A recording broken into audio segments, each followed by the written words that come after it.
All right. Good afternoon, everybody. Thanks for joining us here today. This is Greg Lois. I'm the managing partner of the eponymous law firm, LOIS Law Firm. And I am joined today by my partner and co-founder, John Marzola. Good morning, or actually good afternoon, Greg. Good afternoon. Hope everybody had a nice weekend as we get ready for the holiday season to bear down upon us. I'm pretty much ready. Yeah, I already ready. got your gift. You're getting a book this year. Yeah, and thanks a lot for that, Greg. No. This is the book. Here you go. I'm going to do this live.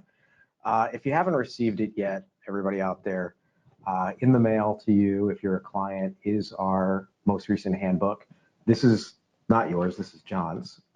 Merry Thanks, Christmas. buddy. All right. Appreciate that. We also have a Jersey handbook, which has been put in the mail to clients. And our calendar. John, this was going to be your stocking stuffer, but I'm doing it live right here, right now. I tell you, with friends like you, Greg, who needs enemies? Let's make this happen. Merry Christmas. Buddy. Thanks, buddy. You're the best. All right. So if you haven't received those yet in the mail and you are a client, please let us know because we'll make sure you get them. As you can see, today's handout really was just adapted. It's chapter 18 of the handbook, which focuses on what our topic today, which is reimbursement and subrogation in New York. This is totally live, so please feel free to ask us questions. I was typing into the chat at the beginning of this that this is live, and we look forward to your questions. This is a pretty tough topic today, and I'd be surprised if there aren't some interesting questions surrounding the issue of subrogation and reimbursement. I would say after denials, and you do intakes as well, this is probably the second hottest question I'm always getting. And the question I get is, hey, usually it's a multi-state accident, and it's can I subrogate or do I get reimbursement, and which states' laws apply along those lines? Fair? Right, and I think it's definitely one of the more complicated things we deal with on a day-to-day basis in New York, and it's complicated because there's a lot of unknowns, right? You have to figure out first and foremost, is there an action, or should there be an action? Because a lot of times, whoa, let me change the slides here because you're getting ahead of us. Right, you're right there. Okay, sorry, I'll slow my roll. Right.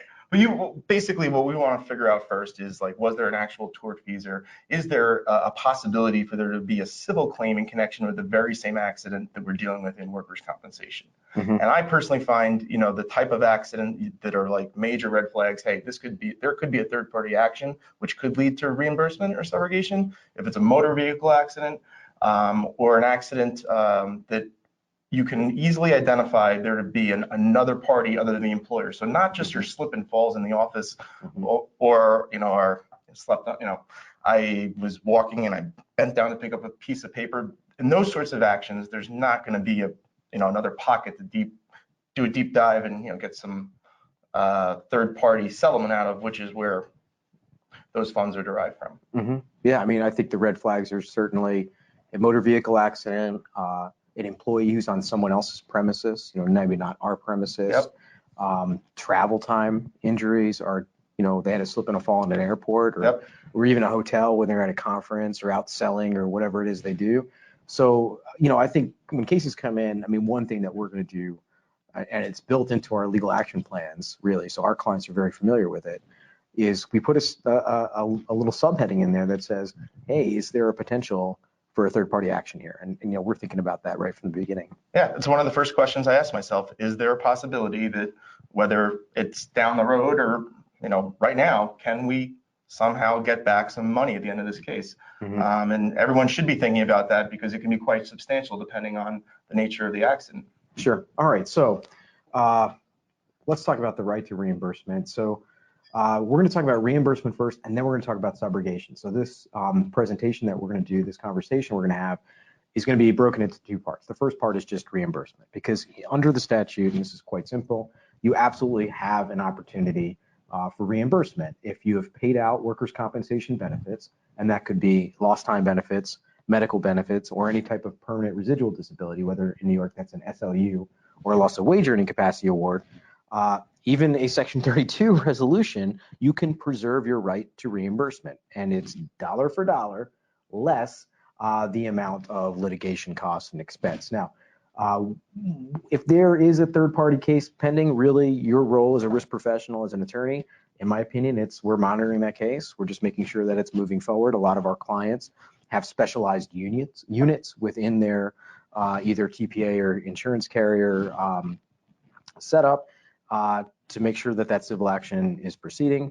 The way we would do it here in the office would be to monitor e-case or e-courts, which is the civil version of e-case, and just make sure that it's moving forward. Now, it's pretty simple when we talk about how much we get back, right? If the civil award or the civil settlement is more than we paid out workers' comp benefits, we're getting everything. That's less, nice. Which is nice. I mean, we're looking for this. Right. Less the cost of litigation.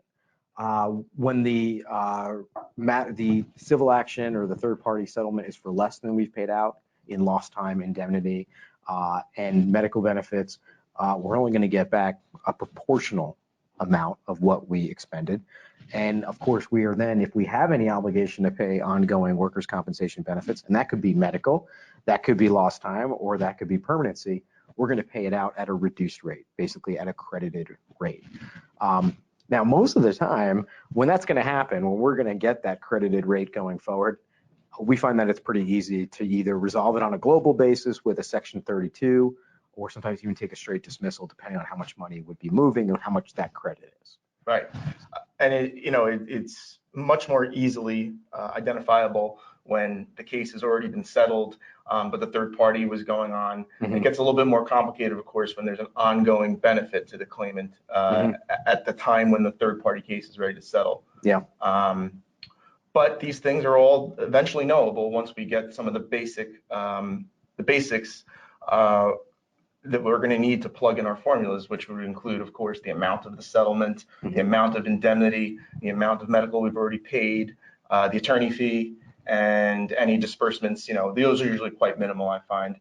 But all that information needs to be determined, and then from there we can eventually figure out what we're going to be able to get back. And I don't mean to go backwards, Greg. I know you usually like to go forward on this. Keep going. Come on. No. But I'm glad you mentioned that when you Section 32 a case, that those dollars can go towards the lien as well. Oh, yeah. I think sometimes the claimant's counsel just blows right past that in our agreements, that the amount that we settle our cases for is lienable, that the carrier can get their portion of that back at the end of the settlement. Now, every now and then, I do get some resistance to that, and they'll say, well, wait a minute, I'm not agreeing to that in my settlement. But by and large, they let it go, and at the end of the day, clients are very pleasantly surprised to learn that they're going to actually get back a portion of what they've already settled that case for. So again, I'm sorry to go backwards. No, it's a good point.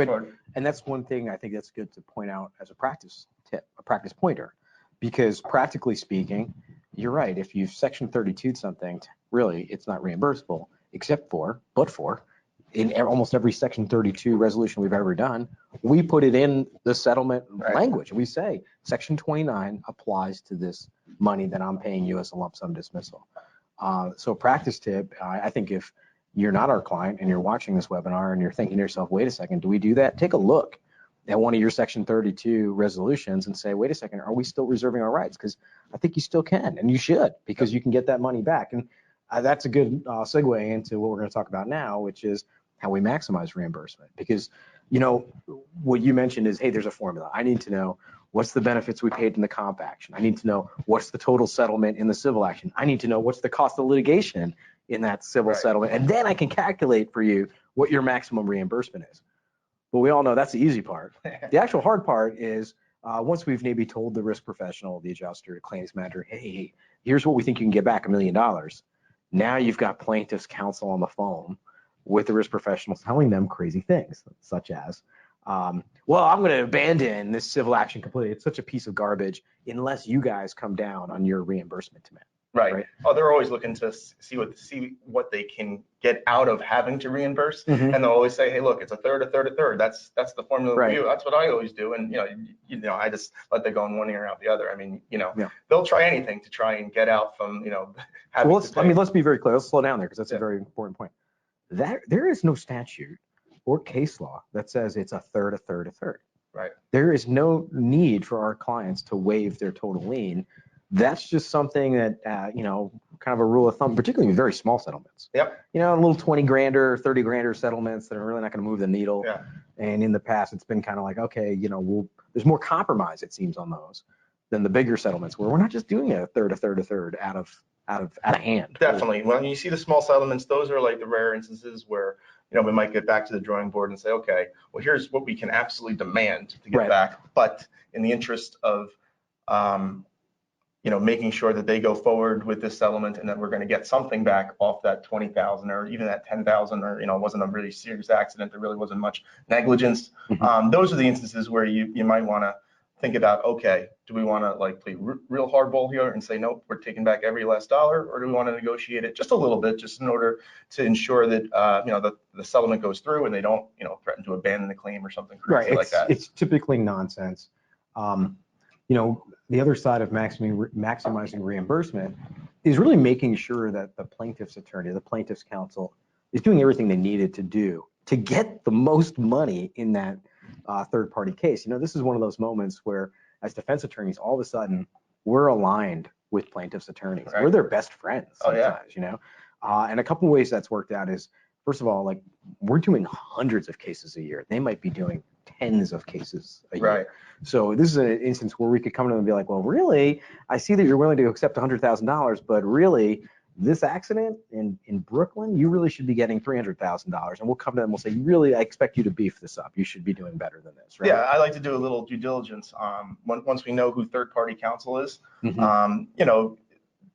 you see the same attorneys kind of again and again. Yeah. And, in a lot of instances, I can tell right away, well, here's a guy, he likes to settle his cases quick and early.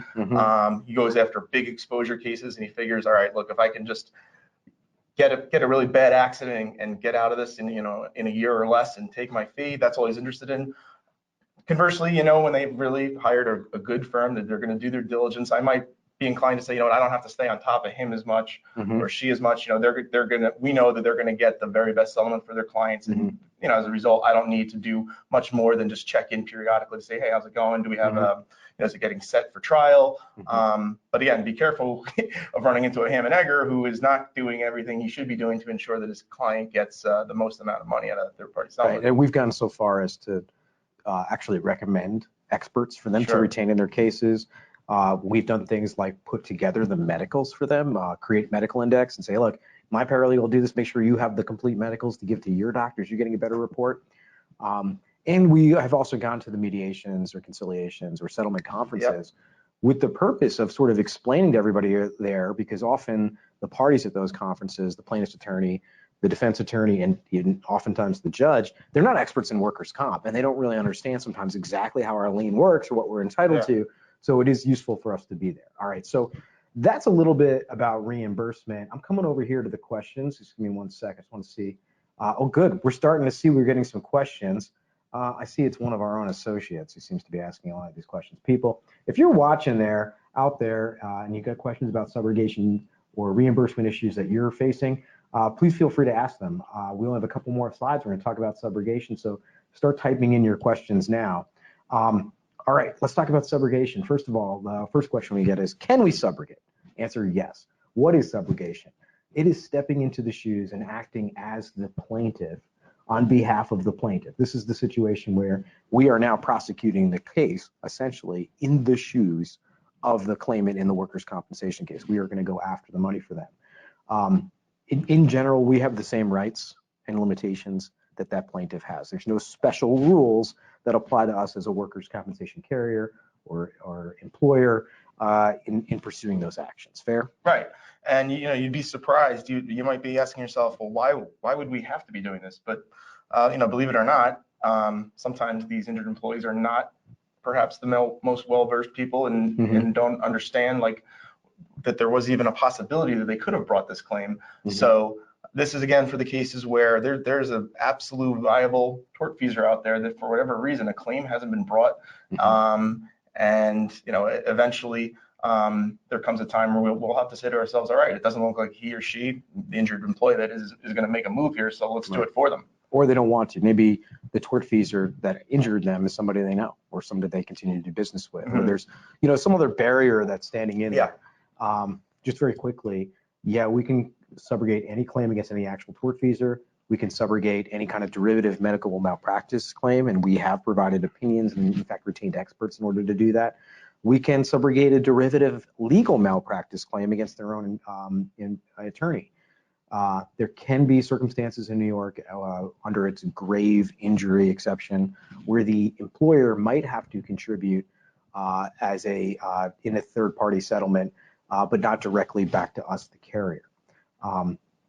Okay, one little wrinkle about subrogation in New York, and this is one where this is really something to leave on counsel's plate.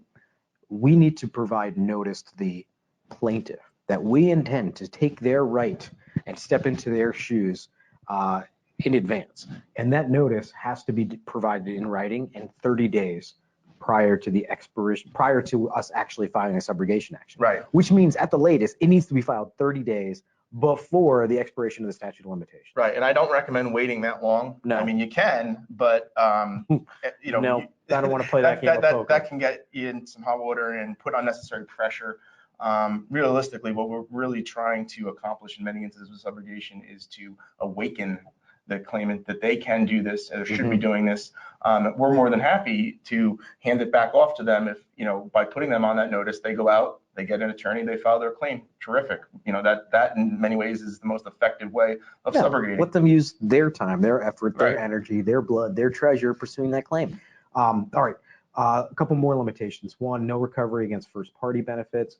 No recovery against UIM, underinsured motorist or uninsured motorist benefits. Again, those are considered first party benefits.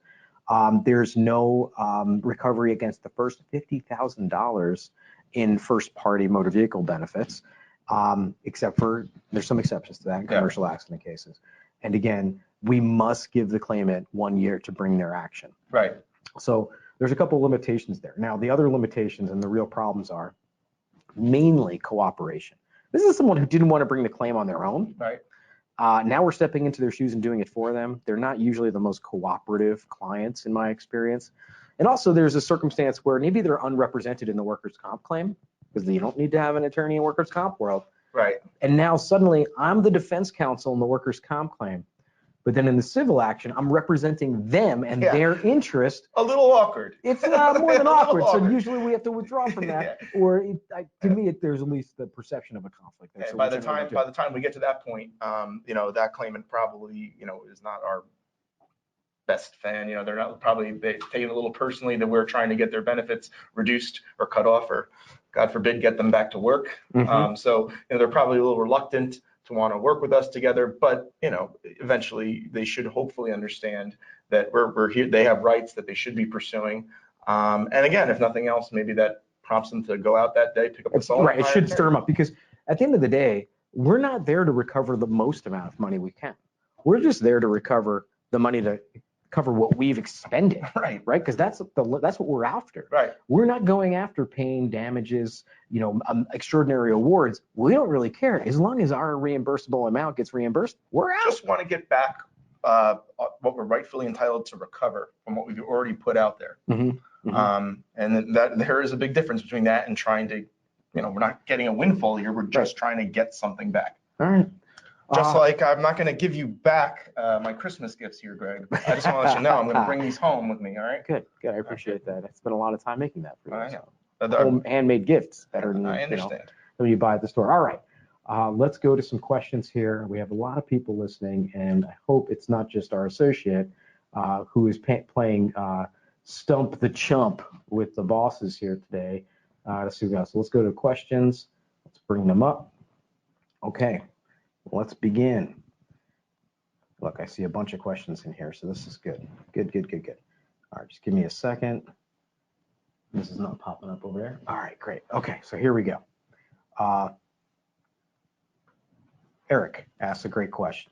How frequently does the claimant attorney reduce their 1/3 to something else? Is it common to ask? So I'm going to presume what you really mean here is claimant's attorney who wants to do a 1/3, 1/3, 1/3. Yeah. How frequently are they backing off of that?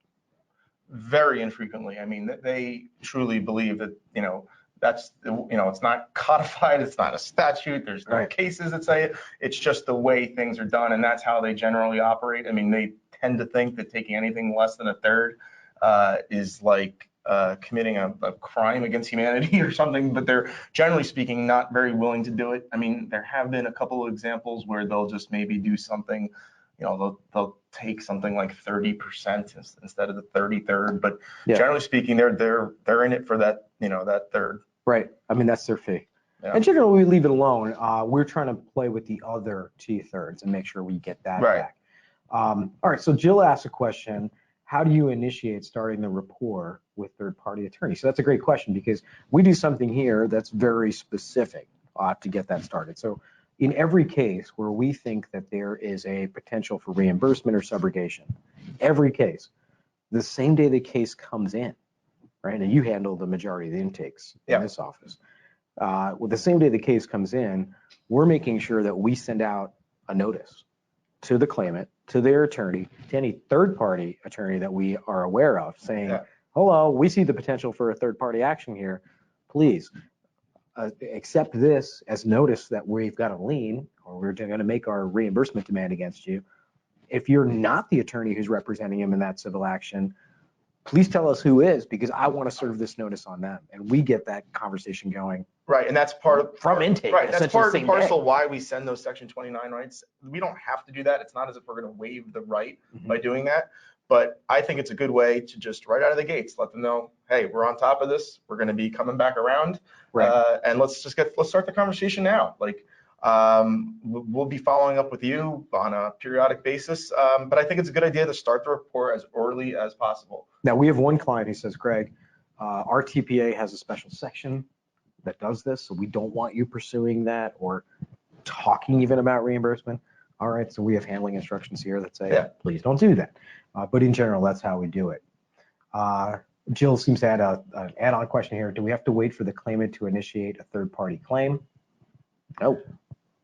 No, we don't have to wait for them at all. I mean, if a year has elapsed from the date of loss, in New York, we can then initiate the claim on our own with 30 days notice. And I also will sometimes reach out to the claimant's counsel in the workers' compensation case and say, hey, are you talking to your client? What are you thinking? Does your office handle? Because a lot of times their office will handle both, and so they won't farm it out. It's actually really rare for them to handle both sides of it. Right. Yeah. But if we don't see, if we're sensing that, they don't seem to be moving the ball down the field here in terms of getting a third party going. I mean, I will not hesitate to call their workers' compensation attorney and ask them point blank, where do we stand in this? And is there something we don't know, that there's a barrier to them doing it, so that we can already start earmarking that one. We're going to be subrogating that one down the road. All right. Christine J asked the question, must the settlement offer be accepted and be firm prior to the carrier granting consent for the settlement? So that's an interesting question. So first, yes, we do have to consent to a third-party settlement where we have a lien or an interest. Does the offer have to be accepted before we grant consent? No. Typically, consent would be contingent on accepting the settlement would be contingent on our consent. Right. Now, the claimant doesn't have to get our consent, right? By going ahead and not getting our consent, they now have two options. One, forego the right to future workers' compensation benefits. That's always nice. And two, they can go into Supreme Court and file an order to show cause saying the carrier should be forced to give consent. So those are options. Both of those options are pretty rare. It's very rare for an order to show cause to be filed. And that's typically where our client carriers really slow in giving consent, because we're still analyzing how good the offer is or not good the offer is. But in general, that's extraordinarily rare. No, I get it. They threaten that a lot. Like, don't make me go get an order to show cause. And that's more, like you said, it's in the arena where, for whatever reason, there's still analysis and evaluation going on from our carrier client, and they're just not ready to give consent yet. And, no matter how many times these third-party attorneys jump up and down and try to pressure you into giving that consent, at the end of the day, we hold all the cards there. And, we'll give it to them when the client's ready to, and not a moment before. James asked a question. Does loss transfer apply to the first $50,000 when the vehicle's over 6,500 pounds or a vehicle for hire? So what Jim's talking about here is that in general, motor vehicle benefits, motor vehicle policies between private parties contain a first party benefit, and that first party benefit is first $50,000 and medical treatment. So typically, in general, that is carved out from our reimbursable interest. We can't really go and get that first $50,000. So that's what James is asking about. And there are exceptions to that. And the exceptions are where it's involving a commercial vehicle involved in livery or transporting goods, or there's a commercial vehicle that's for hire, or weighs over a certain amount, 6,500. It doesn't have to be both. These are ORs. These are all ORs. And so basically you're talking about big Ford trucks, full-size pickup trucks, anything bigger than that are going to count as a commercial vehicle. And in those cases, there still is the carve out. So you still can't recover against that first $50,000 in benefits issued. But there is a mechanism called loss transfer in which the insurance carriers will then reimburse themselves amongst themselves. So essentially it becomes a reimbursable interest or subrogable interest. You just have to go through this extra step of loss transfer.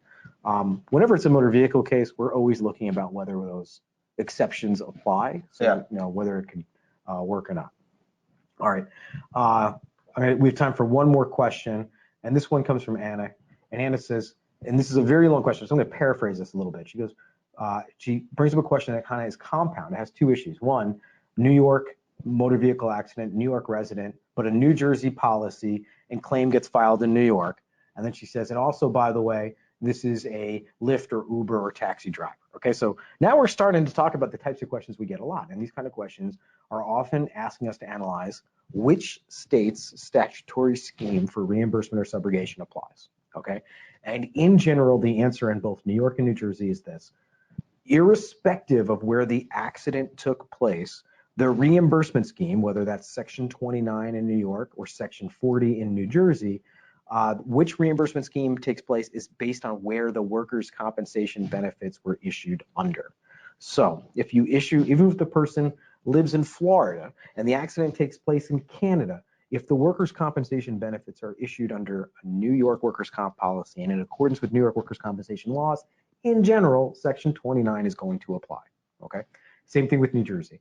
If the New Jersey resident employee is injured in California and the car is registered in New York and the insurance policy on the car is Michigan, it doesn't really matter if New Jersey workers' compensation benefits are issued to the petitioner, as they call them in New Jersey, then Section 40, the New Jersey section of the statute applies. So that's generally how it works. So we could walk through this fact pattern where you're saying he filed in New Jersey, but he's a New York motor vehicle accident, he's a New York resident, you know, and we could go there. But that's where we start to talk about, these are the moments where you should call counsel and have us walk you through exactly which state we believe would have the reimbursable interest, how it's going to be applied, and then start to predict, hey, here's the maximum reimbursement amount, how that works. So I think that was a good question to sort of wrap it up. Very good question, and I'm glad you answered it, since you are our resident expert in both New York and New Jersey. Yeah, that's good. Now, to our associate who asked us a whole bunch of questions in here trying to stump us, okay, yeah, we're going to get you later. Okay, we got your name. Okay, it pops up on our thing over here. All right. So that was reimbursable interest. Thanks for sticking with us. It's an interesting topic. We're always happy to answer any questions you might have about this topic offline, email, phone calls, any specific case things to discuss with you. Thanks very much for joining us today. I thank you, John, for joining me today. To everybody, if we don't see you next week, Merry Christmas and have a Happy New Year. Thanks, everybody. Take care. Have a nice week.